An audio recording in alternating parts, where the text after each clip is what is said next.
মাদারীপুরের শিবচরে পূবালী ব্যাংক পিএলসির আয়োজনে সিটিজেন চার্টারের আওতায় স্টেক হোল্ডারদের সাথে মতবিনিময় সভা অনুষ্ঠিত হয়েছে।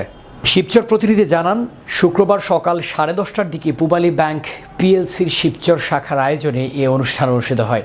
পূবালী ব্যাংক পিএলসির ফরিদপুর অঞ্চলের উপমহাব্যবস্থাপক ও অঞ্চল প্রধান মোহাম্মদ হাফিজুর রহমান সর্দারের সভাপতিত্বে অনুষ্ঠানে প্রধান অতিথি হিসেবে উপস্থিত ছিলেন পূবালী ব্যাংকের প্রধান কার্যালয়ের জেনারেল ব্যাংকিং ও অপারেশন বিভাগের মহাব্যবস্থাপক ও বিভাগীয় প্রধান মোহাম্মদ ফয়জুল হক শরীফ।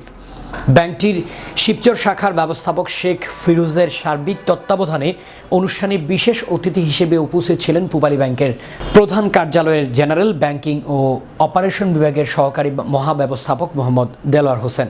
অনুষ্ঠানে ব্যাংকটির পাঁচচর উপশাখা ব্যবস্থাপক কাউসার আহমেদ, শিবচর শাখার কর্মকর্তা, গ্রাহক, ব্যবসায়ী ও অন্যান্যরা উপস্থিত ছিলেন। সেবা প্রদানের পরে গ্রাহকদের কাছ থেকে নেবার কথা বলা আছে, এর বেশি কখনো পূবালী ব্যাংক নেয় না। কোনো লোনের ক্ষেত্রে আমাদের জন্য হিডেন চার্জ নাই।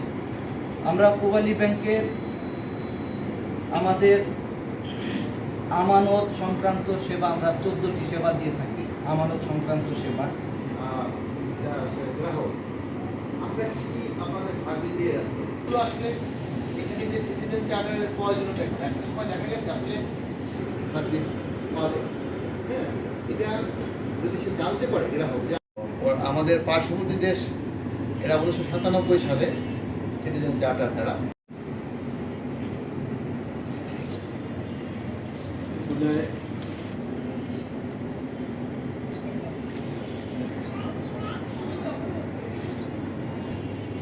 স্টেক হোল্ডারদের সাথে মত বিনিময় সভায় উপস্থিত আছেন আমার শ্রদ্ধেয়। ঘটলো তখন এই পূবালী ব্যাংকের উপরে আমি একটু দুর্বল ছিলাম আগে থেকে। সেটা হলো যে আমাদের বাঁশকান্দি, আমার বাড়ি বাঁশকান্দি, প্রশংসার দাবি রাখে। বর্তমানে যে ব্যাংকগুলো, বিভিন্ন ব্যাংক থেকে আমাদের কাছে প্রায় ব্যাংকের গ্রাহকরা ফোন আসে, ভাই আমাদের টাকা দেয় না, এই সমস্যা ওই সমস্যা, আমার আমানত দিতে পারতেছি না। সেই সময় আপনারা যেভাবে ব্যাংকিং কার্যক্রম স্বাভাবিক চালিয়ে যাচ্ছেন, এই জন্য আপনাদের ধন্যবাদ। কারণ শিবচরটা আমাদের সেবা আপনারা দিচ্ছেন। উদ্বোধন হইল, সেদিন আমি ছিলাম। উদ্বোধন করার পরে মানে এটার অত একটা গুরুত্ব নেই।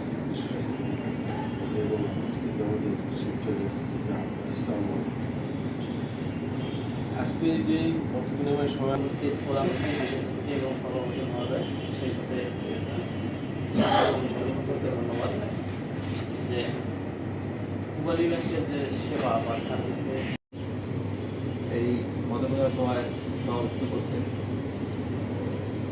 ফরিদপুর অঞ্চলের উপমহাব্যবস্থাপক অঞ্চল প্রধান। সেক্ষেত্রে কী করতে পারে, এটা একটা সনদ আপনাদের উদ্দেশ্যে আমাদের করা। এটা খুব অ্যাভেলেবেল আছে, আপনারা চাইলে ওয়েবসাইটে ঢুকে দেখতে পারেন। আর ব্রাঞ্চেও আছে, কেউ যদি চান ব্রাঞ্চ ম্যানেজার সাহেবের সাথে বসে দেখতে পারেন। আর এখানে আমার ব্রাঞ্চে সেও নোটিশ বোর্ডেও দেওয়া হয়।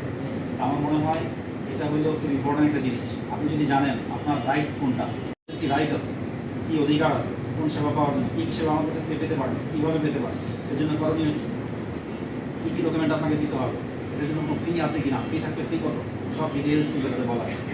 আমরা যত ধরনের সেবা দিই, সেটা হোক ডিপোজিট সেবা, সেটা হোক লোন সেবা, সেটা হোক প্রতিষ্ঠানিক সেবা, সেটা হোক ইসলামী ব্যাংকিং সেবা, যত ধরনের সেবা আমাদের ব্যাংক দেয় টোটালটা একটা লিস্টের মধ্যে দেওয়া আছে, প্লেট টাকায় করা আছে। চাইলে আপনারা কিন্তু সহজে দেখে নিতে পারেন। ইভেন আপনারা অনলাইনেও কিন্তু দেখে নিতে পারেন। যার বাসার ওদের সময় দেখে নিলেন যে আপনি একটা লোন নিতে চান, এই লোনটা আসলে করণীয় কে দিতে পারবে, আপনার আলিম সাহেব দিতে পারবেন, হেড অফিসে যাবেন নাকি ম্যানেজার সাহেব দিতে পারবেন, কিন্তু আপনারা জানতে পারবেন। ওদের কিছু নেই, আমার মূলত সব আলোচনায় হয়ে গেছে। এর মধ্যে দুটো শব্দ চলে আসছে ইংরেজি শব্দ, বোঝার জন্য সিটিজেন চার্টার আর একটা স্টেক হোল্ডার। খুব সহজভাবে সিটিজেন চার্টার হচ্ছে আমাদের যে অঙ্গীকার, কমিটমেন্ট, আমাদের যে সার্ভিস, আমাদের এই সার্ভিস, আমাদের এই সেবা, এটা হচ্ছে সিটিজেন চার্টার। এটা আমাদের সমস্ত জনগণের জন্য, গ্রাহকদের জন্য আমরা যে সকল সার্ভিস দিয়ে থাকি, তার মানে আমাদের সেবা।